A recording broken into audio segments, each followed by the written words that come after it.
ربنا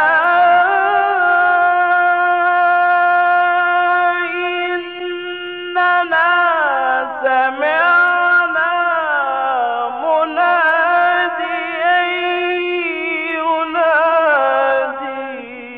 للإيمان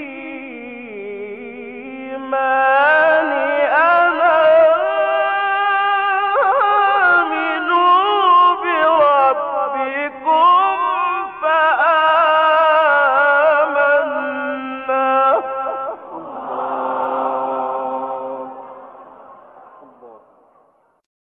آشنایی با اشکال همزه.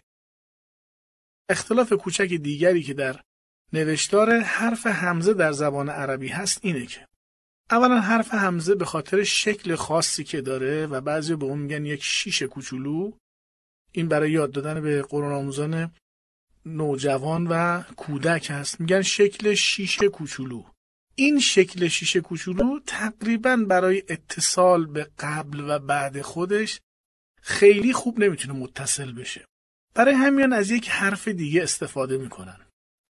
مثلا اگر در ابتدای یک کلمه همزه به تنهایی وجود داشته باشه، مثلا ایمان، ما باید یه دونه همزه کوچولو بنویسیم بعد یه میم الف نون.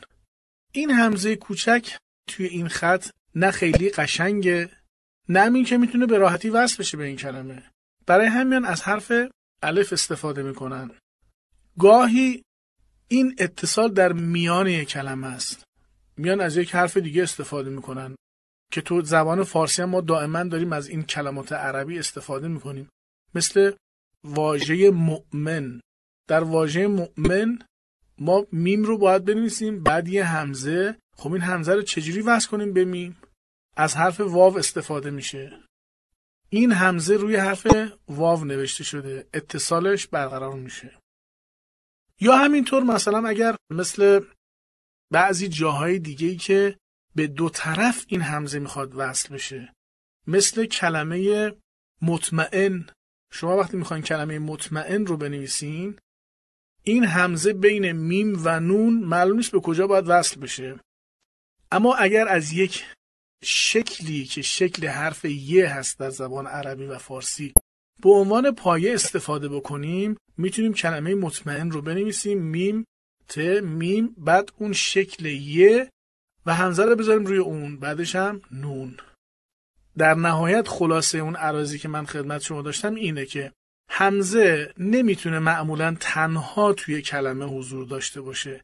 حتما باید از 3 حرف الف، واو و ی به عنوان پایه برای خودش استفاده کنه که اون پایه ها فقط در نوشتن حضور دارن، در خوندن دیگه نقشی ندارن. این مثال ها رو با هم ببینیم. گاهی همزه تنها در اول بعضی از کلمات میاد، مثل آمنا. گاهی تنها در آخر یک کلمه میاد، مثل جاء. گاهی همراه با الف در اول کلمه، مثل امن. گاهی در اول کلمه ولی چون انسان با حرکت ا شروع میشه، این همزه اومده زیر الف قرار گرفته. از نظر تلفظ همون همزه است، میشه انسان. امن همزه بالای حرفه به خاطر اینکه ا داره، در انسان به خاطر اینکه همزه ا داره زیر الف نوشته شده و نظر تلفظ یکیه. گفتیم خدمتتون که گاهی همراه با واو میاد، مثل کلمه مؤمن، یؤخذ. گاهی همراه با ی میاد وسط کلمه، مثل بئس، مطمئن. یا در آخر کلمه قرأ. در همه این اشکالی که شما دیدید، اشکال مختلف همزه، فقط خود همزه خونده میشه و اون چه که به عنوان پایه به کار رفته خونده نمیشه.